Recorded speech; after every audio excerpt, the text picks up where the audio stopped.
سوچئے دوستو، 12,000 کا لشکر اور سامنے دشمن صرف کچھ ہزار۔ اتہاس میں ایک جنگ ایسی بھی ہوئی جہاں مسلمان جیت کے بے حد قریب تھے، پھر اچانک پورا لشکر بکھر گیا اور اس وقت میدان میں صرف ایک شخص ڈٹے رہے، محمد صلی اللہ تعالی علیہ وآلہ وسلم۔ السلام علیکم دوستو، آپ دیکھ رہے ہیں حضور پاک صلی اللہ تعالی علیہ وآلہ وسلم کی پوری زندگی پر بنی سیریز، اور یہ ہے اس سلسلے کا 30واں اہم پڑاؤ، جنگ حنین۔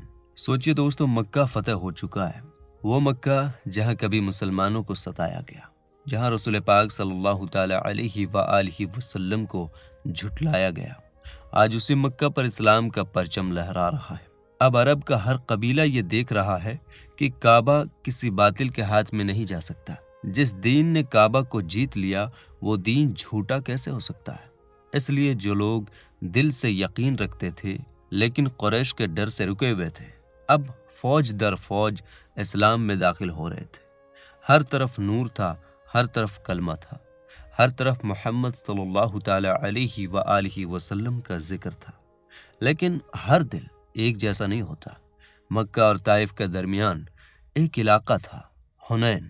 وہاں دو قبیلے رہتے تھے، حوازن اور ثقیف۔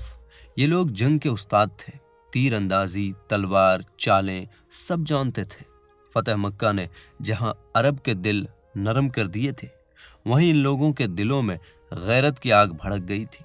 ان کے دلوں میں یہ ڈر بیٹھ گیا کہ اگلا نشانہ وہی ہوں گے، اور یہی انہوں نے ایک خطرناک فیصلہ کر لیا، مسلمانوں پر پہلے حملہ۔ رسول کریم صلی اللہ تعالی علیہ وآلہ وسلم کو جب اس کی خبر ملی تو آپ نے تحقیق کے لیے حضرت عبداللہ بن ابی حضرت رضی اللہ تعالی عنہ کو بھیجا۔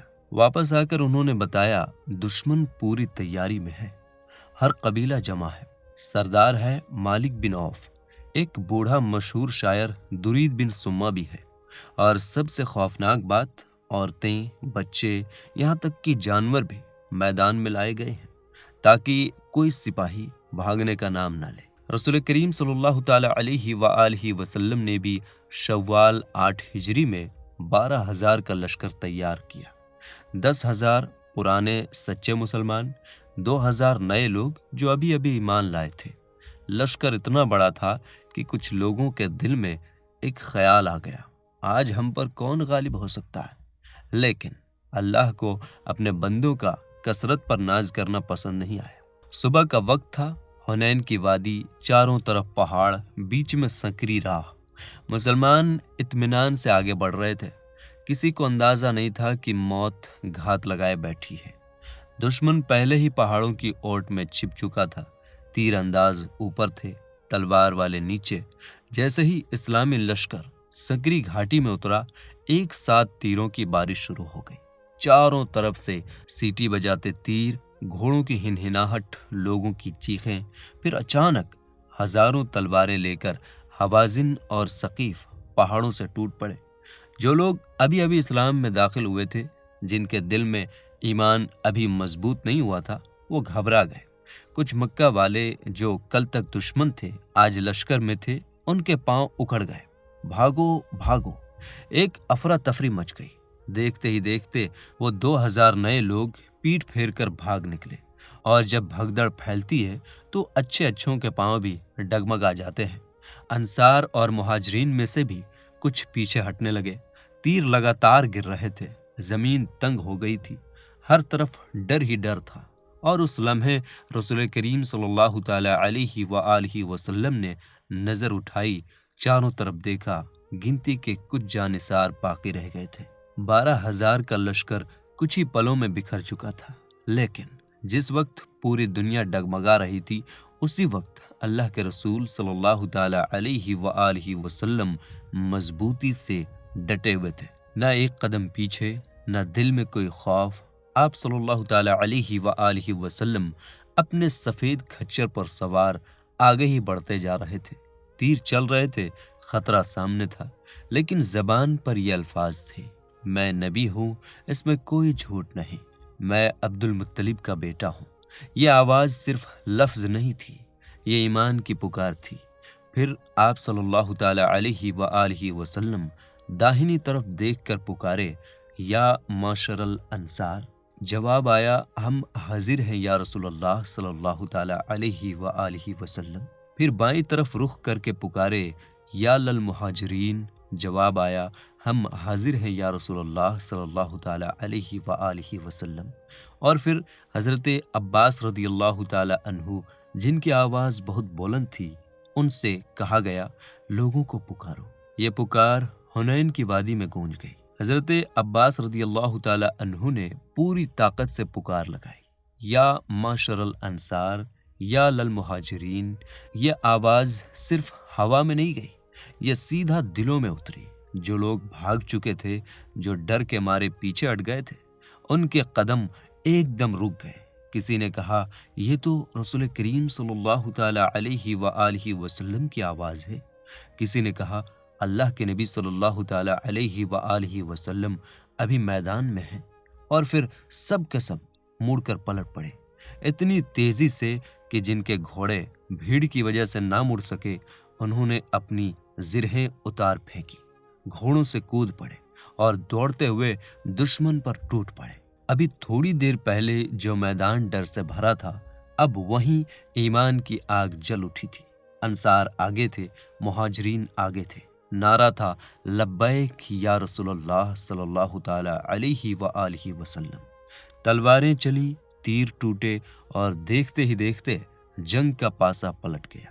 حوازن اور ثقیف جو ابھی حملہ کر رہے تھے، اب وہی پیٹھ دکھانے لگے۔ کچھ مارے گئے، کچھ قید ہوئے، باقی جان بچا کر بھاگے۔ ثقیف کے لوگ بہادری سے ڈٹے رہے۔ ان کا جھنڈا اونچا تھا، لیکن جب ان کا جھنڈا اٹھانے والا عثمان بن عبداللہ مارا گیا تو ان کے قدم بھی اکھڑ گئے، اور پھر فتح رسول کریم صلی اللہ تعالی علیہ وآلہ وسلم کے قدم چومنے لگی۔ اللہ نے مسلمانوں کو شاندار جیت عطا کی۔ یہی وہ لمحہ تھا جس کو قرآن نے ہمیشہ کے لیے درج کر دیا۔ اللہ فرماتا ہے، حنین کا دن یاد کرو جب تم اپنی کثرت پر ناز کر رہے تھے تو وہ تمہارے کام نہ آئی، زمین تنگ ہو گئی اور تم پیٹھ پھیر گئے۔ پھر اللہ نے اپنے رسول اور مومنوں پر سکون اتار دیا، اور ایسے لشکر بھیجے جو تم نے نہیں دیکھے، اور کافروں کو عذاب دیا، اور کافروں کی یہی سزا ہے۔ یہ جنگ یہ سکھانے آئی تھی، کثرت سے نہیں، نصرت ایمان سے آتی ہے۔ لیکن کہانی ابھی ختم نہیں ہوئی تھی۔ دشمن بھاگا تھا، کچھ اوتاس کی طرف اور کچھ طائف کے قلعے میں، اور وہاں ابھی اور امتحان باقی تھے۔ حنین کی شکست کے بعد دشمن کی فوجیں دو حصوں میں بٹ گئی، کچھ بھاگ کر اوتاس پہنچی اور کچھ طائف کے مضبوط قلعے میں۔ رسول کریم صلی اللہ تعالی علیہ وآلہ وسلم جانتے تھے کہ جب تک ان دونوں جگہوں کا معاملہ صاف نہیں ہوگا، فتنہ باقی رہے گا۔ اس لیے آپ صلی اللہ تعالی علیہ وآلہ وسلم نے حضرت ابو عامر اشعری رضی اللہ تعالی عنہ کی سرداری میں ایک دستہ اوتاس کی طرف روانہ فرمایا۔ دشمن کی طرف سے ہزاروں سپاہی نکلے۔ ان کے ساتھ تھا وہ بوڑھا مگر چالاک شاعر درید بن سمہ۔ جنگ شروع ہوئی، تیر چلے، تلواریں ٹکرائی۔ اسی دوران دشمن کے ایک آدمی نے حضرت ابو عامر اشعری رضی اللہ تعالی عنہ کے زانوں پر تیر مار دیا۔ وہ تیر زہر میں بجھا ہوا تھا۔ حضرت ابو عامر گر پڑے۔ ان کے بھتیجے حضرت ابو موسیٰ اشعری رضی اللہ تعالی عنہ دوڑتے ہوئے آئے، کہا، چاچا جان، کس نے تیر مارا؟ حضرت ابو عامر رضی اللہ تعالی عنہ نے اشارے سے دشمن کی طرف بتایا۔ ابو موسیٰ رضی اللہ تعالی عنہ جوش میں بھر گئے، تلوار لے کر اس آدمی کے پیچھے دوڑے۔ وہ بھاگا۔ ابو موسیٰ رضی اللہ تعالی عنہ نے پکارا، اے بھاگنے والے، تجھے شرم نہیں آتی؟ یہ سن کر وہ رکا۔ دونوں میں سخت مقابلہ ہوا، اور آخرکار ابو موسیٰ رضی اللہ تعالی عنہ نے اسے قتل کر دیا۔ پھر وہ اپنے چاچا کے پاس لوٹے اور بولے، چاچا جان، اللہ نے آپ کے قاتل کو ہلاک کر دیا۔ ابو موسیٰ رضی اللہ تعالی عنہ نے چاچا کے گھٹنے سے تیر نکالا، لیکن زخم سے خون نہیں، پانی بہنے لگا۔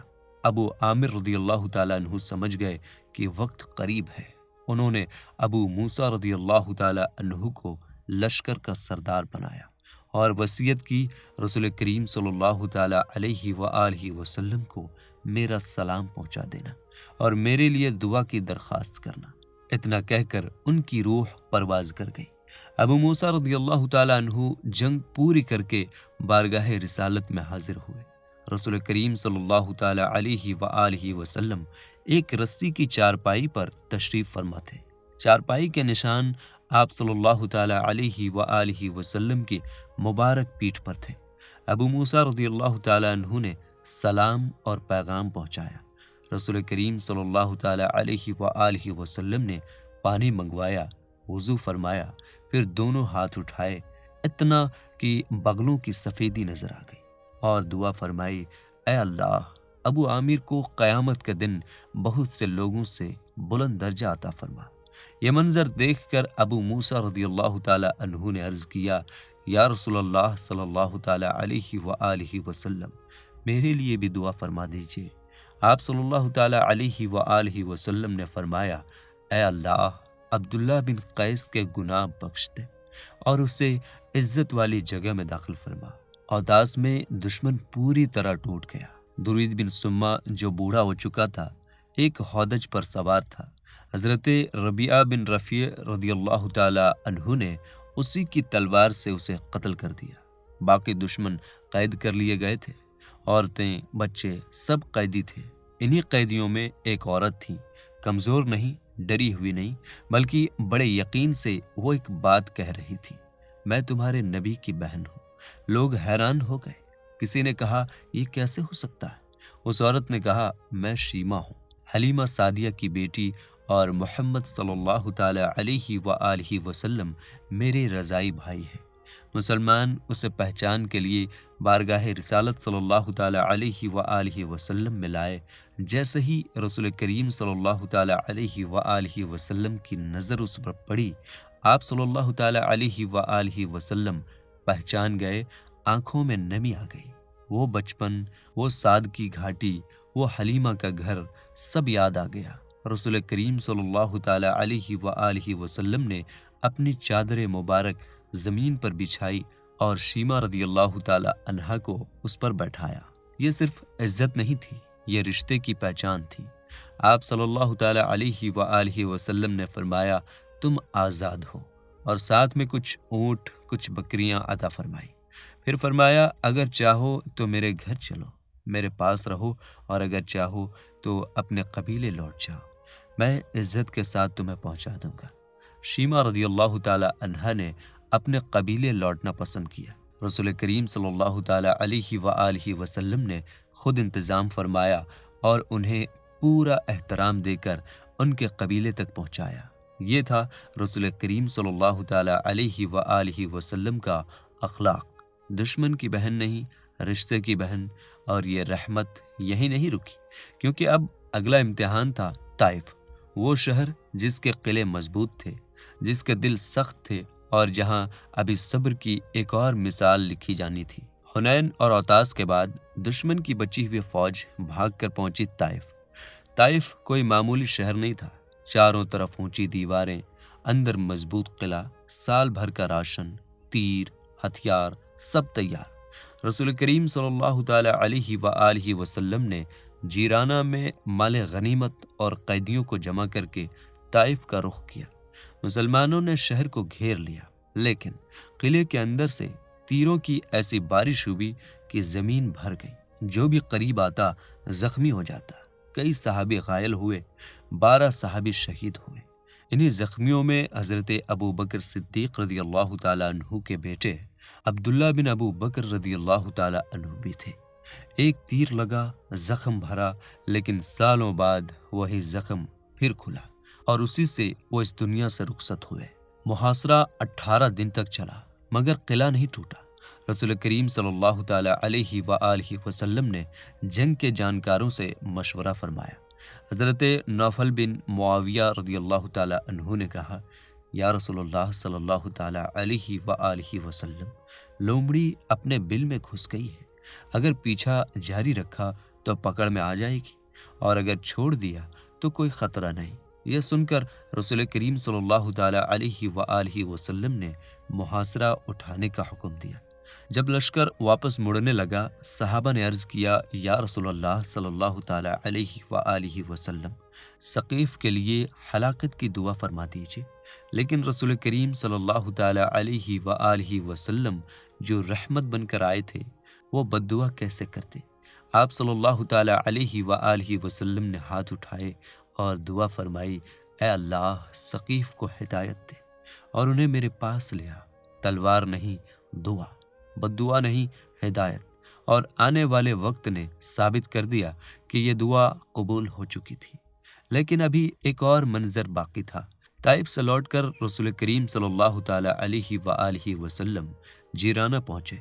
یہاں مال غنیمت کا ڈھیر تھا، ہزاروں اونٹ، دسیوں ہزار بکریاں، چاندی کے ڈھیر اور قیدی۔ رسول کریم صلی اللہ تعالی علیہ وآلہ وسلم نے مکہ اور اس کے آس پاس کے نئے مسلمان سرداروں کو بڑے بڑے انعام عطا کیے۔ کسی کو 100 اونٹ، کسی کو 200، کسی کو 300 تک۔ یہ سب ان کے دلوں کو اسلام سے جوڑنے کے لیے تھا۔ لیکن کچھ جوان انصاری آپس میں کہنے لگے، جنگ میں ہم آگے رہتے ہیں، تلواریں ہمارے ہاتھ میں ہوتی ہیں اور مال دوسروں کو مل رہا ہے۔ یہ بات رسول کریم صلی اللہ تعالی علیہ وآلہ وسلم تک پہنچی۔ آپ صلی اللہ تعالی علیہ وآلہ وسلم نے سارے انصار کو ایک خیمے میں جمع فرمایا اور فرمایا، اے انصار، کیا تم نے ایسا کہا ہے؟ انہوں نے عرض کیا، یا رسول اللہ صلی اللہ تعالی علیہ وآلہ وسلم، ہمارے بڑے تو کچھ نہیں بولے، کچھ جوانوں سے ایسی بات نکل گئی۔ تب رسول کریم صلی اللہ تعالی علیہ وآلہ وسلم نے دل میں اترنے والی بات فرمائی، کیا یہ سچ نہیں کہ تم گمراہ تھے؟ اللہ نے میرے ذریعے تمہیں ہدایت دی۔ کیا یہ سچ نہیں کہ تم بکھرے ہوئے تھے؟ اللہ نے میرے ذریعے تمہیں جوڑ دیا۔ کیا یہ سچ نہیں کہ تم مفلس تھے؟ اللہ نے میرے ذریعے تمہیں مالدار کیا۔ ہر سوال پر انصار کہتے جاتے، اللہ اور اس کے رسول صلی اللہ تعالی علیہ وآلہ وسلم کا ہم پر بہت بڑا احسان ہے۔ پھر رسول کریم صلی اللہ تعالی علیہ وآلہ وسلم نے فرمایا، اے انصار، اگر چاہو تو تم بھی کہہ سکتے تھے، جب سب نے آپ کو جھٹلایا ہم نے مانا، جب سب نے چھوڑا ہم نے سہارا دیا، جب آپ تنہا تھے ہم نے گھر دیا۔ پھر آواز بھرا گئی اور فرمایا، کیا تمہیں یہ پسند نہیں کہ لوگ اونٹ بکری لے جائیں اور تم اللہ کے رسول صلی اللہ تعالی علیہ وآلہ وسلم کو اپنے ساتھ لے جاؤ؟ خدا کی قسم، جو تم لے کر جاؤ گے وہ اس مال سے کہیں زیادہ قیمتی ہے۔ یہ سنتے ہی انصار رو پڑے، آنسو داڑھیوں کو بھگونے لگے۔ سب نے ایک آواز میں کہا، یا رسول اللہ صلی اللہ تعالی علیہ وآلہ وسلم، ہم راضی ہیں، ہمیں صرف اللہ کا رسول چاہیے۔ تب رسول کریم صلی اللہ تعالی علیہ وآلہ وسلم نے فرمایا، اگر ہجرت نہ ہوتی تو میں انصار میں سے ہوتا۔ اگر سب لوگ ایک وادی میں چلیں اور انصار دوسری وادی میں، تو میں انصار کی وادی میں چلوں گا۔ یہ سن کر انصار کا دل ہمیشہ کے لیے رسول کریم صلی اللہ تعالی علیہ وآلہ وسلم سے بندھ گیا۔ لیکن کہانی ابھی پوری نہیں ہوئی تھی۔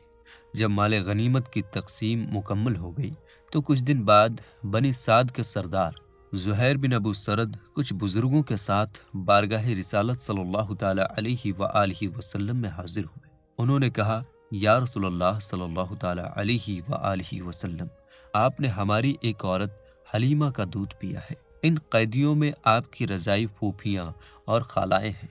خدا کی قسم، اگر عرب کے کسی بادشاہ نے ہمارے خاندان کی کسی عورت کا دودھ پیا ہوتا تو ہم اس سے بھی زیادہ امید رکھتے، اور آپ سے تو اور زیادہ امید ہے۔ یہ سن کر رسول کریم صلی اللہ تعالی علیہ وآلہ وسلم کا دل بھر آیا۔ آپ صلی اللہ تعالی علیہ وآلہ وسلم نے فرمایا، میں نے تمہارا بہت انتظار کیا، لیکن تم دیر سے آئے۔ میرے حصے میں جو قیدی آئے ہیں میں نے سب کو آج ہی آزاد کر دیا۔ باقی قیدیوں کے لیے یہ طریقہ ہے، نماز کے وقت سب کے سامنے اپنی درخواست رکھو۔ زہیر نے نماز کے بعد سب کے سامنے بات رکھی۔ رسول کریم صلی اللہ تعالی علیہ وآلہ وسلم نے فرمایا، میرے پاس صرف اپنے حصے کا اختیار ہے، لیکن میں تمام مسلمانوں سے سفارش کرتا ہوں۔ اور پھر انصار، مہاجرین، ہر مجاہد سب نے ایک ساتھ کہا، یا رسول اللہ صلی اللہ تعالی علیہ وآلہ وسلم، ہم اپنا حصہ بھی خوشی سے چھوڑتے ہیں۔ اس طرح 6000 قیدی ایک ساتھ آزاد کر دیے گئے۔ یہ تھی دلوں کی فتح۔ رسول کریم صلی اللہ تعالیٰ علیہ وآلہ وسلم نے پوچھا، مالک بن عوف کہاں ہے؟ کہا گیا وہ طائف میں ہے۔ آپ صلی اللہ تعالیٰ علیہ وآلہ وسلم نے فرمایا، اسے خبر دے دو، اگر وہ مسلمان ہو کر میرے پاس آ جائے تو اس کا سارا مال اسے لوٹا دیا جائے گا اور 100 اونٹ الگ سے دیے جائیں گے۔ جب یہ بات مالک بن عوف تک پہنچی تو وہ مسلمان ہو کر حاضر ہو گئے۔ رسول کریم صلی اللہ تعالیٰ علیہ وآلہ وسلم نے وعدہ پورا کیا، پورا مال لوٹایا اور 100 اونٹ الگ سے دیے۔ مالک بن عوف اتنا متاثر ہوا کہ اس نے رسول کریم صلی اللہ تعالیٰ علیہ وآلہ وسلم کی شان میں قصیدہ پڑھا، اور آپ صلی اللہ تعالیٰ علیہ وآلہ وسلم نے اسے انعام میں ایک چادر مبارک عطا فرمایا۔ اس کے بعد رسول کریم صلی اللہ تعالیٰ علیہ وآلہ وسلم نے جیرانہ سے احرام باندھا، مکہ تشریف لے گئے، عمرہ ادا فرمایا، پھر مدینہ کی طرف روانہ ہوئے۔ ذی القعدہ کے مہینے میں مدینہ پہنچے۔ میرے دوستو، حنین نے سکھایا کثرت کچھ نہیں اگر اللہ ساتھ نہ ہو۔ تلوار سے بڑی دعا ہوتی ہے۔ دلوں کو جیتنا شہر جیتنے سے زیادہ بڑا کام ہے، اور یہی وجہ ہے کہ آج بھی دنیا محمد صلی اللہ تعالیٰ علیہ وآلہ وسلم کا نام بہت ہی عزت سے لیتی ہے۔